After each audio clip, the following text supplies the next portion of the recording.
बहुत सारे पेशेंट्स आते हैं हमारे पास जिनको बार बार सर्दी खांसी होती रहती है या बार बार स्किन इन्फेक्शंस होते रहते हैं, फंगल इन्फेक्शंस होते रहते हैं, दमा का अटैक्स बार बार आते रहता है। तो दोस्तों इन सभी के लिए है एक नोसोड जिसको टेंडेंसी को तोड़ना है और उसका नाम है ट्यूबरकुलिनम। नमस्कार, अस्सलाम वालेकुम, सत श्री अकाल, वणक्कम। आज ट्यूबरकुलिनम के बारे में हम जानेंगे।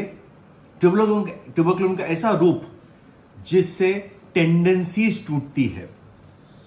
तो ट्यूबरकुलिनम को आज 144 साल हो गए, 144 ईयर्स। 1879 के अंदर डॉक्टर स्वॉन ने पहली बार एक ट्यूबरकुलोसिस के पेशेंट के जो बलगम है उसको निकाला और उसमें से उन्होंने ट्यूबरकुलिनम बनाया, होम्योपैथिक दवा बनाई।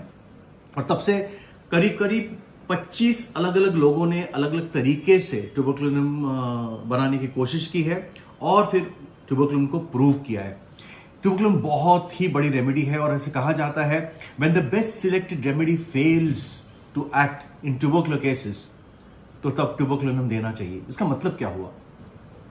तो ट्यूबरकुलिनम का हम आज ऐसा रूप देखेंगे जिनको एलर्जीज खास करके बार बार हो, सर्दी खांसी, सर्दी एलर्जी से बहुत साल से है, जरा ठंडी खट्टा खाया तो नाक बहने लगता है, छींकें आने चालू हो जाती है और हमको कहते हैं कि नहीं साहब नेजल राइनाइटिस है, डीएनएस हो गया है, आपको ऑपरेशन करना पड़ेगा। जी नहीं, आप एक होम्योपैथ के पास जाएंगे, होम्योपैथ सोच बूझ के जो भी दवा देगा और वो दवा से भी अगर काम नहीं बना तो एक सिंगल डोज ट्यूबरकुलिनम हम देते हैं 200 पोटेंसी का। और अक्सर हमने देखा गया है कि वो देने के बाद ये जो टेंडेंसी है वो काफी साल तक कम हो जाती है, इनफैक्ट बहुत सारे लोगों को तो बंद हो जाती है। उसी तरह से दमा, काफी सारे ऑटो इम्यून डिजीजेस होते हैं, जिसका मतलब होता है ऐसी बीमारी, ऐसे वात जो खुद ब खुद चलते हैं और जरा कुछ वेदर चेंज हुआ या मानसिक परिस्थिति चेंज हो गई तब ये उभर जाता है। तो इस टेंडेंसी को ब्रेक करने के लिए दमा हो, स्किन के इन्फेक्शंस, फंगल इन्फेक्शंस बहुत सारे हो जाते हैं, झांगों में इन्फेक्शन हो जाता है हर साल, गर्मी में या ठंडी के अंदर जब पसीना बहुत ज्यादा आ गया हो, ऐसी उमस की जगह पे गए हैं और आपको झांगों में खुजली आ गई हो या मुंह में छाले बार बार आते जा रहे हो या ब्लीडिंग टेंडेंसीज अगर बहुत ज्यादा हो, किसी को पता नहीं डॉक्टर साहब पेशाब में बार बार खून जाते रहता है, उसको कोई टेस्ट कराया लेकिन को पता नहीं चलता, या जिसको ट्यूबरक्यूलोसिस एक बार हो गया हो, टीबी कहीं करके, चाहे छाती की ट्यूबरकुलोसिस या दूसरे कोई ऑर्गन की ट्यूबरकुलोसिस अगर हो गई हो और दवा देने के बाद भी ट्यूबरकुलोसिस नहीं जा रहा हो, तो ये ट्यूबरकुलर टेंडेंसी को ब्रेक करने के लिए तो हम कैसे सिलेक्ट करेंगे कि भाई ट्यूबरकुलिनम देना चाहिए इंसान को? तो क्राइटेरिया है नंबर 1, एक तो पेशेंट खुद को देख के कि बंदे को बिल्कुल भी ठंडी बर्दाश्त नहीं होती या उसकी जो बनावट है वो बिल्कुल दुबला पतला है, उसकी भूख तो बहुत ज्यादा है, यानी खाने को तो बहुत ज्यादा चाहिए लेकिन उसके शरीर को लगता नहीं है, या ऐसा नहीं मिल रहा है लेकिन उसके फैमिली हिस्ट्री के अंदर ट्यूबरकुलोसिस बहुत सारे लोगों को हुआ हो, उसके दादा, नाना, मामा, मौसी, ब्लड रिलेशंस के अंदर ट्यूबरकुलोसिस हुआ हो, या ऐसी कोई बीमारी, सर्दी खांसी या स्किन अफेक्शंस बार बार हो रहे हो, तो ऐसे लोगों को हम लोग ट्यूबरकुलिनम ये करते हैं, चयन करते हैं। अब ट्यूबरकुलिनम का सगा भाई है बैसिलिनम, ये दोनों भी नियरली सेम है। तो ट्यूबरकुलिनम और बैसिलिनम में फर्क कैसे करें? तो ट्यूबरकुलिनम हम तब देते हैं जब जो पेशेंट है उसको ठंडी बिल्कुल बर्दाश्त नहीं होती और उसको फेफड़े की तकलीफ ज्यादा हो, यानी पल्मोनरी इन्फेक्शन ज्यादा हो, सर्दी खांसी ज्यादा हो।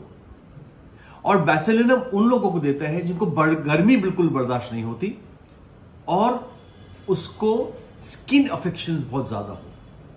याद रखिए, बैसिलिनम हमेशा ठंडी के मौसम में देते हैं, सिंगल डोज हम लोग देते हैं 200 या 1 पोटेंसी। आप अपने होम्योपैथ से पूछ के देंगे। दोस्तों जो भी दवा बताता हूं प्लीज खास करके नोसोड्स अपने होम्योपैथ से पूछ के ही लेंगे, पोटेंसी भी उनसे पूछ के लेंगे। ये ऐसी दवा है जिनको बार बार रिपीटेशन नहीं करना पड़ता, सिंगल डोज देख के काफी टाइम तक रुकना पड़ता है और वो देने के बाद कॉन्स्टिट्यूशन मेडिसिन से आप फॉलो अप कर सकते हैं। जो लोग हमारे चैनल पे पहली बार आए हैं, हमारे वीडियोस को लाइक कीजिए और चैनल को सब्सक्राइब करना ना भूलें। और चलते चलते बता दूं, हमारी समर स्कूल, जी हाँ समर स्कूल बहुत सारे लोगों को इंतजार कर रहे थे, वो होने वाली है जून के महीने में 11 जून से लेकर 18 जून तक नागपुर महाराष्ट्र में आप हमारे साथ रहेंगे, हमारे साथ सीखेंगे। जितना होम्योपैथी सीख सकते हैं हम सिखा सकते हैं, हम साथ पढ़ेंगे। अगर आपको कांटेक्ट करना है तो प्लीज कांटेक्ट कीजिए 9307965618 पे। मुंबई में first Sunday off every month रहता हूं, लेकिन अप्रैल के महीने में 30 अप्रैल को मैं मुंबई में रहूंगा।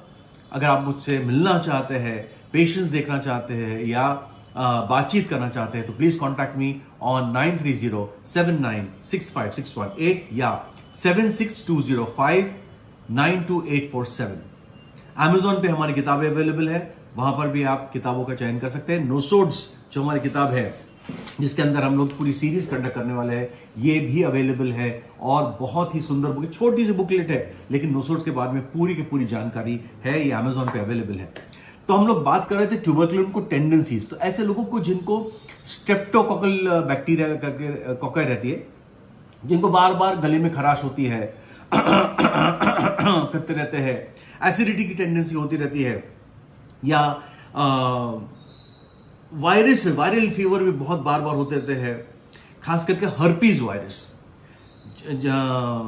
पेशाब की जगह पे हर्पीज या होठों की जगह पे आजू बाजू हर्पीज अगर हो, ये टेंडेंसी को बार बार ब्रेक करने के लिए सिंगल डोज ऑफ ट्यूबरकुलम देते हैं हम लोग। दोस्तों, ट्यूबरकुलम ऐसे बंदों में भी काम आती है जिनको ADHD ऑटिज्म है, बच्चों में, छोटे छोटे बच्चे जो बड़े हो गए हैं और बहुत ही रेस्टलेस है, यहां वहां घूमते घामते रहते हैं, ऐसे कंडीशंस के अंदर भी ट्यूबरकुलम का सिंगल डोज दे दो तो काफी हद तक रेस्टलेसनेस कम हो जाती है। तो ये था ट्यूबरकुलम का एक रूप। आप आगे वीडियोस देखते रहिए, हम ट्यूबरकुलम को अलग अलग तरीके से किस तरह से यूज किया जाता है हम बताते रहेंगे। इजाजत दीजिए, थैंक यू वेरी मच।